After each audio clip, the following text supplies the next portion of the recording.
Hello, students. Welcome back to another episode of Principles of Micro. Today we are still in Chapter 6. We learned about price ceilings last time. Now let's talk about price floors. So, like price ceilings, price floors can be either binding or non-binding. Price floors are a minimum price for a good. Sometimes you might hear them called price supports. So examples include parts of the Farm Bill provide minimum prices for some agricultural goods. The minimum wage is also a price floor. The wage is simply the price of labor. So as with price ceilings, a price floor is called non-binding if the market price is still legal. So let's say the market price is 7. So here's supply and there's demand. The market price is where supply equals demand, so that's over here at 7. If the government imposes a price floor of $5, they're saying you can't charge a price below $5. Price has to be $5 or higher. Well, the market price of 7 is already higher than $5, so you can keep trading at a price of 7 as if nothing has happened. So non-binding price floors have no effect, just like non-binding price ceilings have no effect. So we say a price floor is binding if it makes the market outcome illegal. So here's an exercise for you guys. So draw a picture with a binding price floor and then figure out what will lead to a shortage or a surplus. So recall, whenever you charge a price that's not the market price, you're going to get either a surplus or a shortage. So draw the picture and figure out which one we have. So pause the video right around here. Alright, I'll assume you have given that some thought. So here is our diagram. So there's supply and there's demand. The market price would be where supply equals demand, which would be down here. For a price floor to be binding, we have to make that market price illegal. So the market price were, say, 7, then we got to a price floor of something like 8. That would say you can't charge a price below 8, so the market price of 7 would then become illegal. So that's a binding price floor. Now we have to figure out if it creates a surplus or a shortage. So we find quantity demanded by looking at where does the demand curve meet that price floor. They intersect right over here, so there's QD, quantity demanded. We find quantity supplied by looking at where does the supply curve intersect with the price floor. That's right over here, so there is QS for quantity supplied. So there are more goods being supplied than there are customers to buy them. So we're producing too many goods. That means we have a surplus. So your takeaway, a binding price floor creates surpluses. That's the reverse of our earlier result. We saw a binding price ceiling creates shortages. Alright, so now we know if we get a surplus or a shortage. We get a surplus with a binding price floor. Now let's analyze the effect on society's welfare. We'll look at what happens to consumer surplus. Does it go up, go down, or is it unclear? What happens to producer surplus? Does that go up, go down? Is the effect unclear? Lastly, what happens to total surplus? That is, the sum of consumer surplus and producer surplus. Does that go up? Does that go down? Or is it unclear? So go ahead and pause the video here and think about those questions. When you think you have the answer, press play and we'll see if you're right.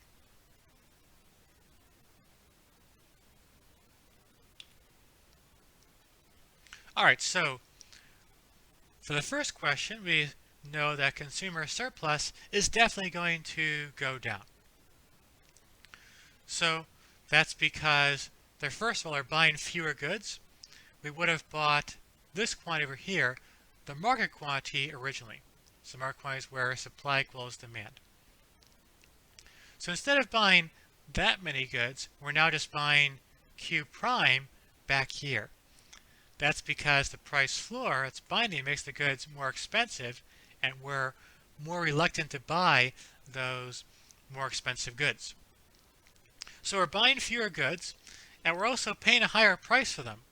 The binding price floor is up here at P prime, and that's above the market price. So we're paying more and getting less. That's bad news for consumers. So CS definitely goes down when you impose a binding price floor. Total surplus also goes down. So you get this deadweight loss here in this purple triangle. So it's a similar story you've seen earlier. That purple triangle was around here on this other graph. You can see that used to be partly consumer surplus, partly producer surplus. So consumers willing to pay up to this much money for those goods. Producers would have accepted a price that is lower than that, so they both would have been better off. If you value the good at 8 and I'm willing to sell at a price as low as 6, we can agree to a price of 7 and we both benefit. So that should help out both of us. Now, because of the binding price floor, some of those trades don't happen anymore. So if you still value the good at $8, but the price floor is at 9, now you're no longer willing to buy the good. You're not going to spend $9 to get a benefit of $8. That would not make sense. Now, I'm still willing to sell a good to you for a price as low as $6, but I can't. I'm required by the government to charge a price of at least $9. So even though I try to make both of us better off, I'm not allowed to do it, and you're not allowed to buy it. So that's creating inefficiency, creating a loss to society's welfare. So we established that a binding price floor is going to reduce consumer surplus and also reduce total surplus. So the last part of our analysis is about producer surplus. It turns out that the effect on producer surplus is unclear. So here's why that is true. So on one hand, producers like getting the higher price. So they used to charge the market price P star, which would have been over here, not this diagram, where supply meet demand, that's P star, that'd be over here. But now they get P prime.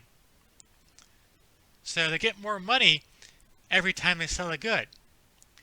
The problem, though, is that they're selling fewer goods. Because of this binding price floor, these consumers over here are no longer willing to buy. So back when the market outcome, these consumers were still willing to pay the market price and buy the good, and we got some surplus from selling to them. If you impose a binding price floor, though, then they don't buy anymore, and we don't get to sell to them, and we get no benefit from selling them. So, in short, producers get a higher benefit for each good they sell, but they're selling fewer goods. So it's not clear if that's going to overall increase or decrease their surplus. That's why it's an unclear effect. So to illustrate, if you just try to eyeball these diagrams here, in our first diagram, it looks like producer surplus probably went up. This looks bigger than what it would have been down here. Well, even that's kind of hard to tell.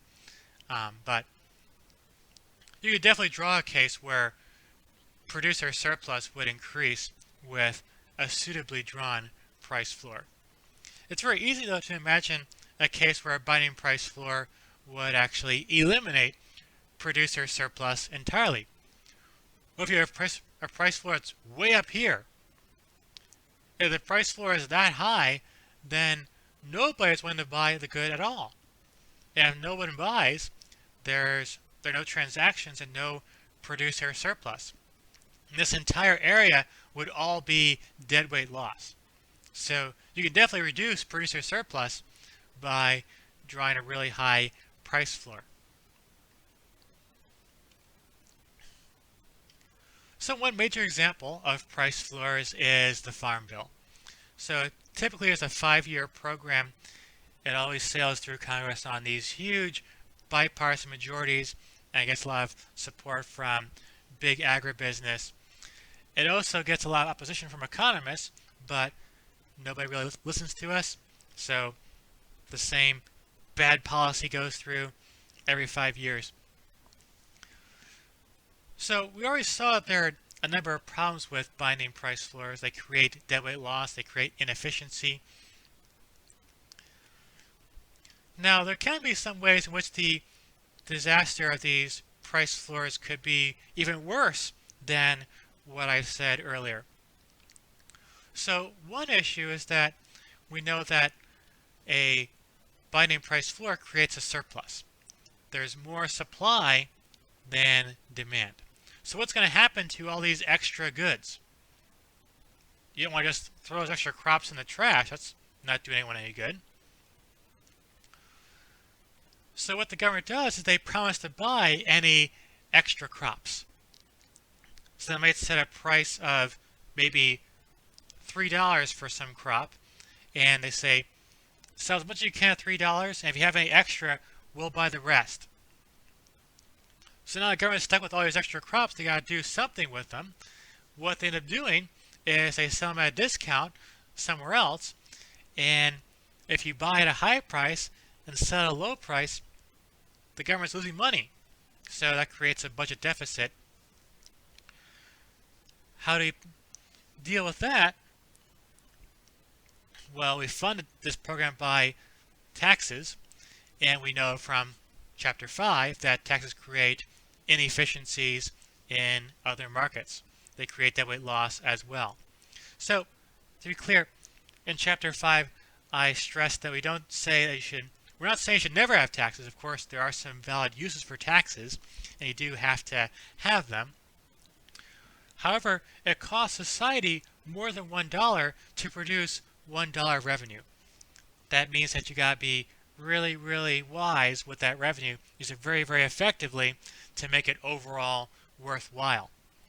Here, however, we're creating inefficiency in one market through taxes in order to create more inefficiency in another market through binding price floors for agriculture. Not a good idea. And one thing they do as well is they sell these surplus crops in foreign countries, and they sell them at below market prices in order to get rid of them. We don't want our crops just going to waste. Well, if the U.S. government is selling crops at below market prices, that ends up wiping out the local farmers in these developing countries. And that's bad for their economy as well. Another place where these extra crops go is into school lunches, cafeterias. So they talk a lot about nutrition in school lunches and trying to provide nutritional assistance and all that. It's largely nonsense. It's not really about nutrition. It's really about making sure that the extra crops that we bought these bad policies end up not getting wasted. As one article summed it up, feeding people unbought produce was no guarantee of balanced meals. So we do have, among other things, the Farm Bill has provisions for sugar, so maybe that could lead to there being too much sugar in school lunches. You know that having too much sugar can be bad for your health. So that's our summary of the Farm Bill. It's highly unpopular among economists, not just me. If you ask probably 9 out of 10 economists, they'd probably say they're all highly opposed to the Farm Bill. Nevertheless, it remains popular with the public and still sails through Congress with these big bipartisan majorities. Now, another big example of the price floor is the minimum wage. So like I said before, in most markets you're on the demand side, you're a consumer. The labor market is the exception. In the labor market, people are supplying, they're providing labor, and firms are buying, they're demanding labor from us. So we're on the supply side in the labor market. So the minimum wage is a minimum price on the floor of labor. That's a binding price floor. Well, it's not binding for everybody. Let's be clear about that. So for workers who have like a college degree and stuff like that, the market price for them is already well above the minimum wage. I'm being paid well more than $15 per hour, so if they have the $15 minimum wage, I would not be affected because my wage is already above 15. So no effect on highly skilled workers. Probably not much effect for you guys when you graduate from BU because it's a pretty good school, so you're probably considered a highly skilled worker. You're probably making some decent money. Now for folks who don't have a college degree, or maybe they even dropped out of high school, the market wage for them could be below the minimum wage. So for them, the price floor might be binding.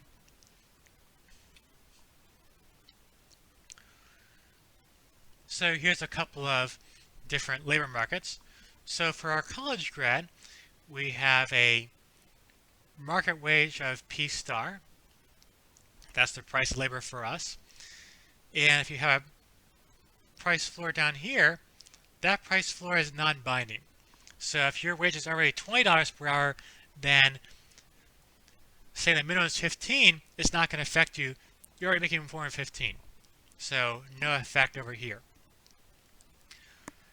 Now for someone whose market wage was maybe $11 per hour and you impose a $15 minimum wage, that's going to be above the market price. So market price is where supply equals demand.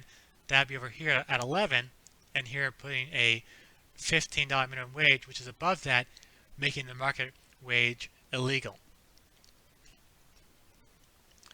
So in the market for college grads, that price floor is non-binding, so you can still charge a wage of P star, and you still have quantity Q star. You have quantity supplied equals quantity demanded. Now in the case of the high school dropout, the price floor is binding, so the larger supply of workers, then there are jobs available. So quantity demand is how many firms are demanding workers, how many jobs are open to them. So there are not enough jobs to go around for all the workers that are trying to find them. That's going to create unemployment. So the gap between quantity demanded and quantity supplied will be unemployed. So based on our simple supply and demand analysis, we would expect there to be higher unemployment for high school dropouts than for college graduates. Potential objection from the audience: wouldn't you already expect there to be more unemployment for high school dropouts regardless because they have fewer skills? The answer is no. If there are no price controls, then because the dropouts have fewer skills, that would be accounted for with lower wages. So you still have a market wage to be a lower market wage, but you still have a market outcome where you have supply equals demand, and that would reduce this unemployment. So in the market, the wage would adjust to get rid of that unemployment. If you have price controls, though, the market can't adjust, and we're stuck with higher unemployment. So let's see if our prediction works out. Here's a graph from the St. Louis Fed. So St. Louis Fed, just for some quick background, that's a database maintained by the St. Louis Federal Reserve. They have a massive amount of data out there. I think last I checked they had more than 100,000 data series. So if there's some data that you want and exists, it's probably somewhere in the St. Louis Fred. It's your one-stop shopping for economic data. So anyways, here's the graph I generated from the St. Louis Fred. So our red line is unemployment for people who don't have a high school diploma. I set the age range 25 and above to make sure everyone had time to get one. And the blue line for comparability is for college graduates and 25 years of older, so they've had time to finish a degree. And you can see that quite reliably there's higher unemployment for high school dropouts than there is for college graduates. And that's partly because the minimum wage is binding for the high school dropouts and creates a surplus of workers, whereas it's not binding for the college graduates, so they're not affected by that.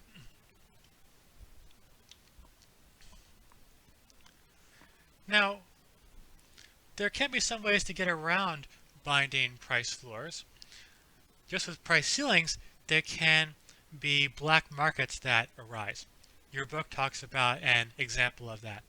So in South Africa, the minimum wage is typically binding for a lot of workers. So what companies do is they go into the black market and pay people the market wage illegally. And your book talks about when the government caught them doing this and shut down the factories, the workers who were being exploited and paid a wage that was too low were actually unhappy about the factory being shut down. You'd imagine they'd be grateful to be paid a fair wage for their hard work, but they realized that if you force firms to pay the minimum wage, then that's going to lead to fewer jobs, and if you get $0, that's worse than getting the market wage. So it's an example where producer surplus can actually go down from a high price floor. We saw it earlier back over here. If your price floor is too high, the producers who are supposed to benefit from the price floor, in this case the workers who are supplying labor, they can actually be harmed if it gets so high that no one's willing to buy from them. No one's willing to hire them. And now this whole area becomes deadweight loss, and neither the workers nor the firm can benefit.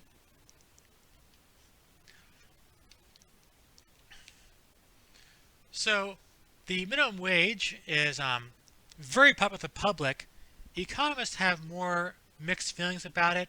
I've seen a couple of polls, and it's probably close to an even split among economists about whether the minimum wage is a good idea or not. So again, as the case, there's a mismatch between public opinion and the views of economists. It's not like the Farm Bill where economists are overwhelmingly against it. Here it's more evenly divided. But again, big gap between public opinion and the opinion of economists. So that wraps up Chapter 6 on price controls. Be sure to tune in for our next episode, and we'll start Chapter 7. In the meantime, stay safe out there and be healthy.